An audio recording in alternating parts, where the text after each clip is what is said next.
Assalamualaikum warahmatullahi wabarakatuh.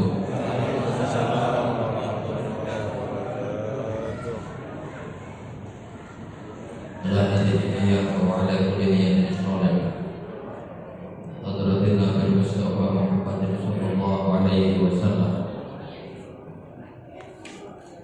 wa ala alihi wa ashabihi wa azwajihi wa dzurriyyatihi ajma'in syawalillahi lahul Fatihah.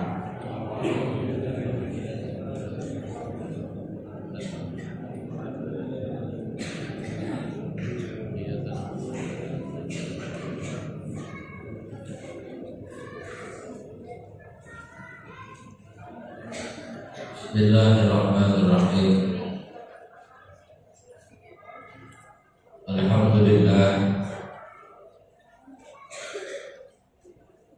Alhamdulillahi rabbil alamin. Allahumma shalli ala sayyidina Muhammad wa a'tif qulubal alamin bi masrihim alayya wa albisni qabulan bi syarbahat wa ala alihi wa sahbihi ajma'in. Amma ba'du. Qalu subhanaka la ilma lana illa ma 'allamtana innaka antal alimul hakim. Shadaqallahu alazim.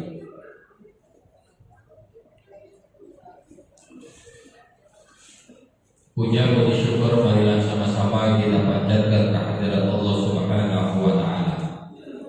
Kedua kalinya salawat dan salam marilah sama-sama kita sampaikan kepada baginda Nabi besar Muhammad sallallahu alaihi wasallam. Mudah-mudahan kita sebagai umatnya telah mendapatkan syafaatnya. Bersama-sama kita hormati para tuan guru, para asatidz wal asatidzah, wabil khusus guru kita Al-Mukarram Ustaz Haji Abdul Munir, Al-Mukarram Ustaz Aif, beserta para tuan guru yang lainnya. Semoga guru-guru kita senantiasa diberikan kemudahan dan kelancaran dalam segala niat dan hajat-hajat beliau. Ketua Majelis Ta'lim Al-Mu'awanah beserta seluruh jajaran dan kepengurusannya, Ketua DKM Masjid Al-Himmah beserta seluruh jajaran dan kepengurusannya, tokoh masyarakat, tokoh lingkungan, Bapak Ketua RW, Bapak Ketua RT, segenap bapak-bapak beserta ibu-ibu jamaah Majelis Ta'lim Al-Mu'awanah yang semoga hadir dan duduknya kita di sini mendapatkan keridhaan dari Allah Subhanahu wa taala, dan semoga kita semua diberikan kesehatan zahir batin oleh Allah Subhanahu wa taala. Yang kurang sehat, yang pada sakit, mudah-mudahan penyakitnya diangkat oleh Allah Subhanahu wa taala. Yang usaha, mudah-mudahan usaha dagangnya dibarokahkan oleh Allah. Yang bekerja, mudah-mudahan pekerjaannya mendapatkan kebarokahan dari Allah. Dan rumah tangga kita senantiasa dijadikan keluarga yang sakinah mawaddah warahmah, mendapatkan keturunan yang soleh dan solehah. Dan mudah-mudahan ini kampung senantiasa Allah turunkan kebarokahan serta ridhonya dari Allah Subhanahu wa taala. Ibu, bapak yang insyaallah dimuliakan oleh Allah Subhanahu wa taala,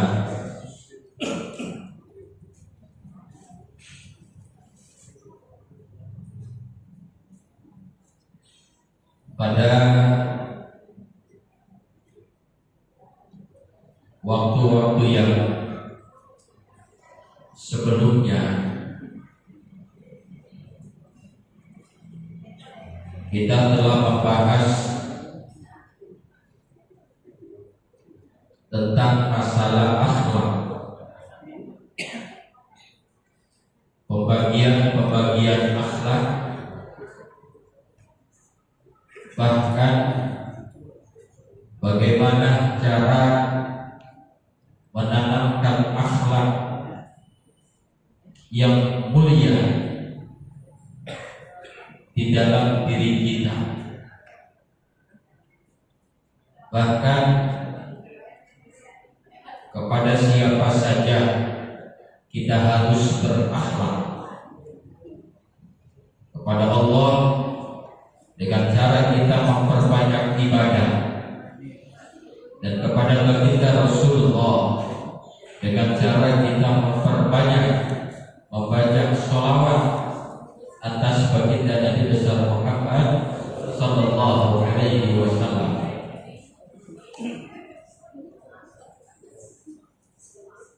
Setelah kita berakhlak kepada Allah,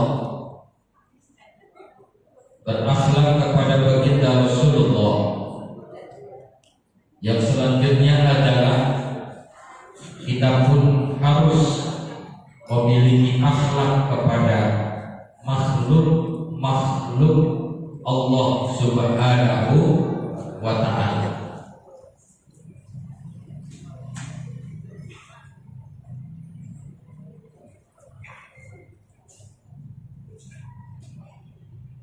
Apa saja makhluk Allah itu? Bagaimana cara kita berakhlak kepada manusia? Bagaimana kita berakhlak kepada alam semesta? Dan bagaimana cara kita berakhlak kepada binatang ciptaan Allah Subhanahu wa ta'ala? Dan kita berakhlak kepada manusia itu, bagaimana cara kita berakhlak kepada guru-guru kita, bagaimana kita cara berakhlak kepada orang tua kita, dan bagaimana cara kita berakhlak kepada orang yang lebih tua dari kita, dan bagaimanapun cara kita berakhlak kepada orang yang lebih muda dari kita. Itu semua telah ada pedoman-pedoman serta tuntunan yang telah diajarkan oleh baginda Rasulullah Muhammad sallallahu alaihi wasallam. Yang pertama, bagaimana cara kita berakhlak kepada guru-guru kita. Yang akhlak ini sangatlah penting bagi kita yang dalam keadaan menuntut ilmu, karena biar bagaimanapun ibu bapak, ada sebuah keterangan mengatakan al-adabu fawqal ilmi. Adab itu posisinya berada di atas ilmu. Ini artinya apa? Kalau ilmu kita ingin mendapatkan ilmu yang berkah dan manfaat, maka dahulukanlah di dalam menanamkan adab dan akhlak kepada guru kita. Sehebat apapun IQ kita, sepintar dan secerdas apapun IQ dan otak kita, begitu mudahnya kita menangkap dan mengambil ilmu-ilmu yang telah diberikan oleh guru-guru kita.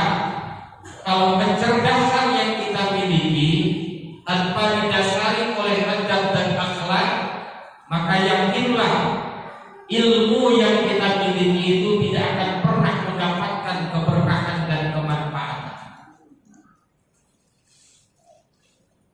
Tapi sebaliknya, Bu, Pak,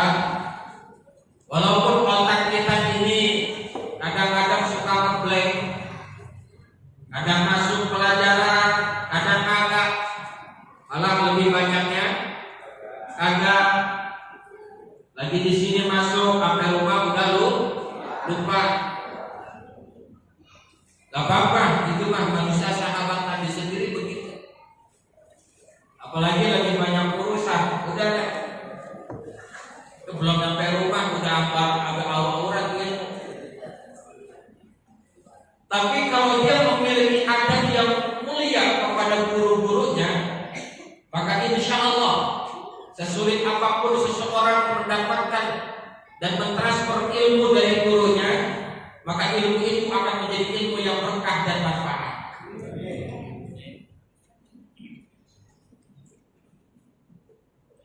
Saya teringat perkataan Syekh Abu Yazid Al-Bustami. Dia berkata begini di bahasa Indonesia. Saya mah tidak heran, kata Syekh Abu Yazid, kepada seseorang yang bisa memindahkan orang lain dari hadapan orang itu dan detik itu pula dipindahkan ke depan Ka'bah. Saya mah gak heran kalau ada orang punya ilmu, dia bisa memindahkan orang lain. Pada saat itu dia mampu memindahkan orang lain pada saat itu juga langsung di Masjid Nabawi. Ustaz Abdul Munir punya ilmu bisa pindahin saya. Ustaz, detik ini, hari ini, Ustaz saya bisa pindahkan yang tadi di Al-Hikmah langsung detik itu juga ada di depan Ka'bah. Ustaz Abdul Munir punya ilmu begitu, kata Syekh Abu Yazid Al-Bustami. Saya memang gak heran dan saya memang gak takjub model begitu. Kata muridnya ngomong begini, lapan itu hebat guru. Bagi situ, bagi saya memang. Saya memang gak heran ada orang yang ngambil batu dari tanah tiba-tiba keluar itu batu. Enggak, saya memang gak heran. Dan saya juga gak heran, kata Syekh Abu Yazid Al-Bustami, ketika ada orang lain yang bisa berjalan di atas air. Saya mah tidak heran. Saya enggak heran ketika ada orang yang bisa memindahkan orang lain ke hadapan Ka'bah. Saya enggak heran ketika ada orang lain memiliki ilmu, orang itu bisa memindahkan orang yang berada langsung di depan Masjid Nabawi. Yang saya bikin heran, yang bikin saya takjub, yang bikin saya salut, kata Syekh Abu Yazid Al-Bustami, ketika ada seseorang yang mampu memindahkan orang lain langsung di hadapan Allah Subhanahu wa Ta'ala. Kalau ada orang yang mampu memindahkan orang lain, mampu memindahkan dirinya, bisa ke hadapan Allah Subhanahu wa Ta'ala, kata Syekh Abu Yazid, itulah orang yang hebat. Itulah orang yang hebat. Kalau timbang begitu tua mah gampang, kata Syekh Abu Yazid mah. Saya mah gak heran. Yang saya heran, yang saya takjub, yang bikin saya sangat luar biasa, ketika ada seseorang yang mampu memindahkan orang lain ke hadapan Allah Subhanahu wa Ta'ala. Orang yang tadinya malas ke majelis taklim, segan ke majelis taklim, ada orang yang mampu mengajak orang menjadi rajin ke majelis taklim, kata Syekh Abu Yazid, itulah orang yang hebat. Ketika dia mampu mengajak orang yang tadinya malas ibadah sholat jadi rajin sholat, itulah yang menurut saya, kata Syekh Abu Yazid, saya bangga kepada orang itu. Yang tadinya orang gak mau baca Al-Quran, kemudian dia rajin membaca Al-Quran, saya hebat kepada orang yang seperti itu. Karena proses untuk memindahkan orang lain sampai ke hadapan Allah Subhanahu wa Ta'ala hanya orang-orang yang mendapatkan keistimewaan khusus yang Allah berikan. Kita ngaji, Pak, ini berapa tahun kan? 3 tahun. Kalau jamaah segini banyak, insya Allah ya. Jamaah. Kalau sholat wajib segini banyak ya.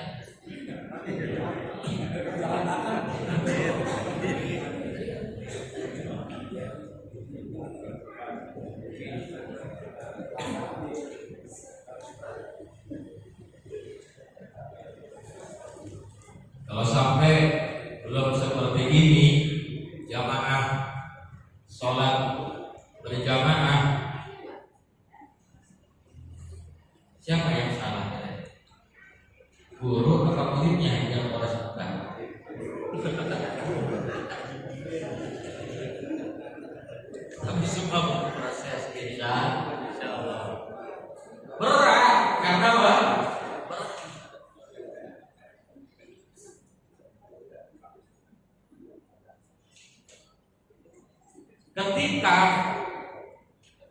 ada seorang guru yang dia mampu merubah watak dan karakter seseorang yang tadinya sombong jadi tawadhu, yang tadinya pelit jadi dermawan, yang tadinya segen ibadah jadi rajin ibadah.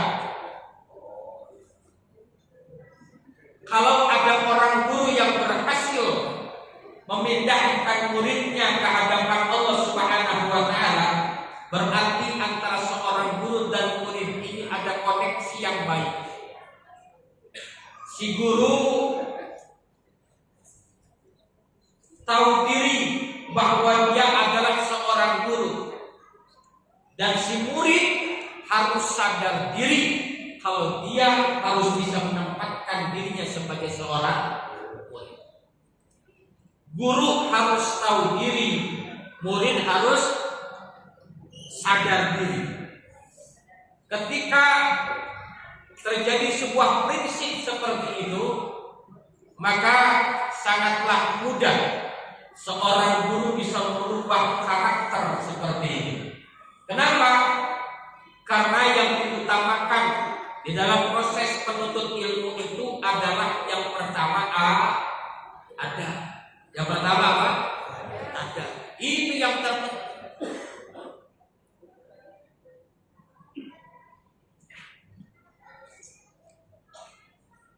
Sahih Ratib Al-Atash Al-Habib Umar bin Abdul Rahman Al-Atash, beliau itu ibu bapak punya murid itu ribuan.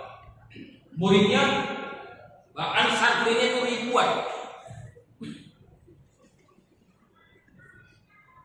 Suatu ketika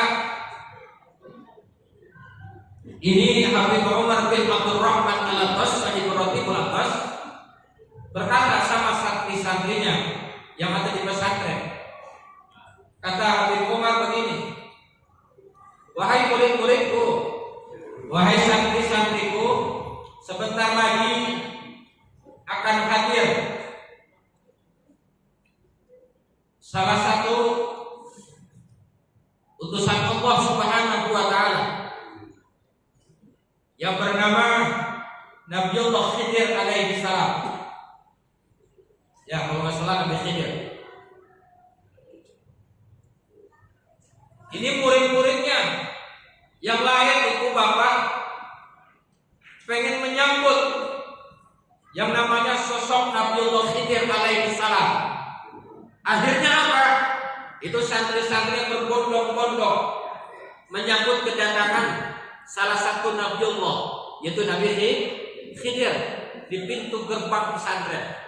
Pertama di pintu gerbang masjid itu, ribuan santri berbondong-bondong untuk menyambut kedatangan Nabiullah Khidir alaihi.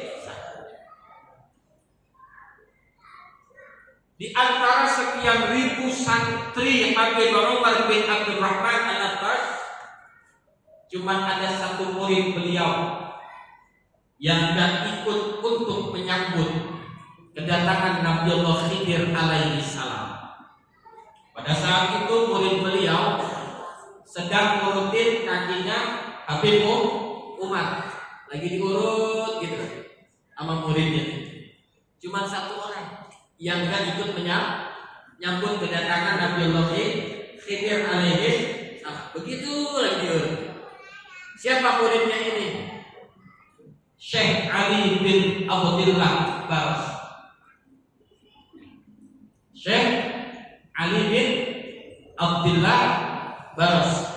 Maka Habib Umar bin Abdul Rahman Al-Atash itu berkata, barang siapa yang membaca ratibku, kemudian dia membaca Fatihah khusus untukku, kata Habib Umar, akan tetapi dia tidak mengirim Fatihah kepada muridku yang bernama Ali bin Abdullah Baras, maka Fatihahnya akan sampai kepadaku. Fatihahnya tidak sampai kepadaku.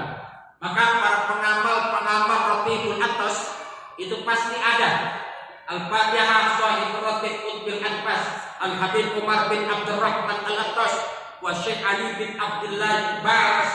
Benar gak?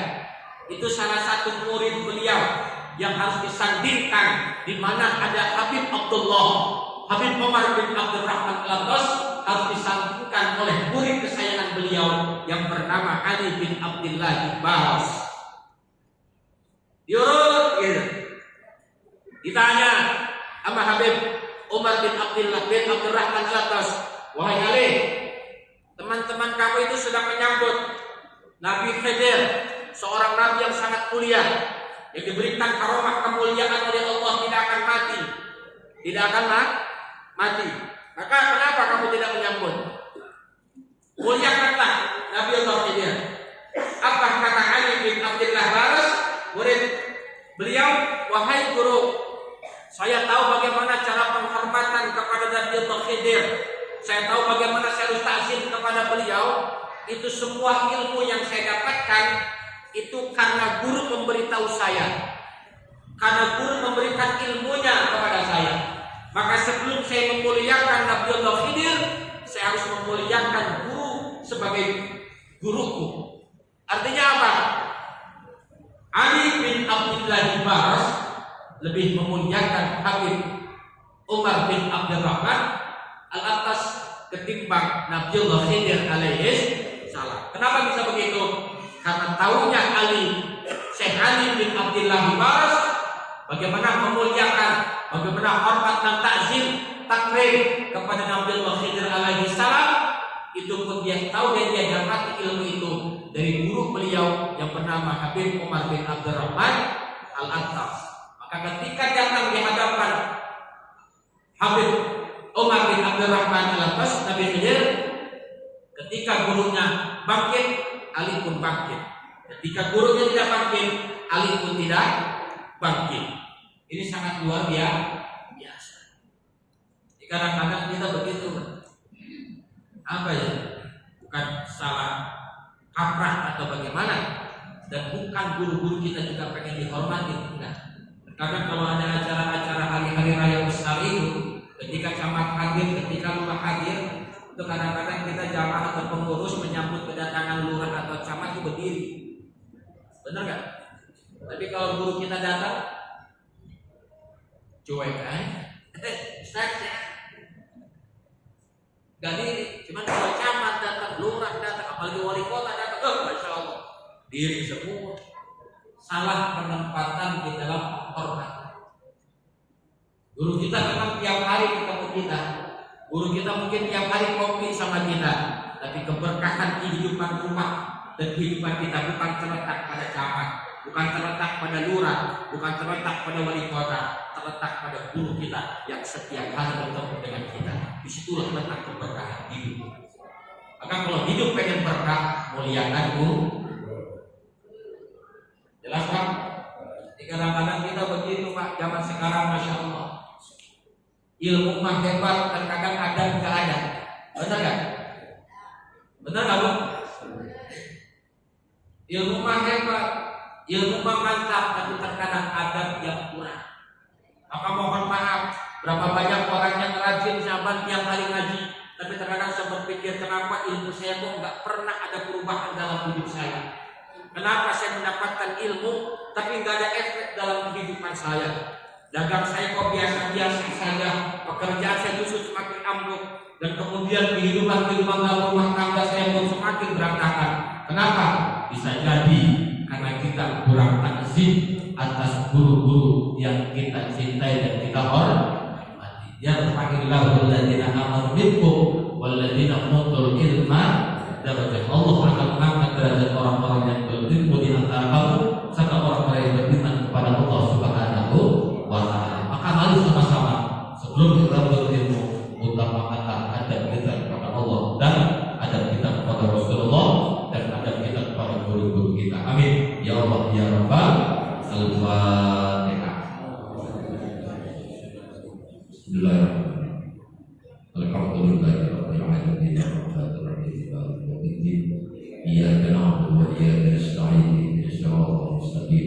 Siratal ladzina an'amta 'alaihim ghairil maghdubi 'alaihim waladdallin. Rabbi ighfir lana wa li walidayna. Amin. Kita kirim Fatihah untuk guru-guru kita yang telah wafat, mudah-mudahan guru-guru kita senantiasa mendapatkan ridho dari Allah Subhanahu wa ta'ala. Segala ilmu-ilmu yang telah diberikan kepada kita menjadi sebuah asbab dan wasilah agar guru kita diampuni segala dosanya, diterima segala amal ibadahnya. Dan mudah-mudahan kita sebagai murid dari guru kita senantiasa ilmu yang telah diberikan oleh guru-guru kita menjadi ilmu yang berkah dan manfaat sehingga kita mendapatkan keselamatan di dunia dan di akhirat. Al-Fatihah. Bismillahirrahmanirrahim. Alhamdulillahirabbil alamin arrahmanir rahim maliki yaumiddin. Iyyaka na'budu wa iyyaka nasta'in ihdinas siratal mustaqim siratal ladzina an'amta 'alaihim ghairil maghdubi 'alaihim waladdallin. Rabbighfir lana wa liwalidayna amin. Mungkin hanya itu yang dapat saya sampaikan. Terima kasih dan mohon maaf apabila ada kekurangannya. Akhirul kalam.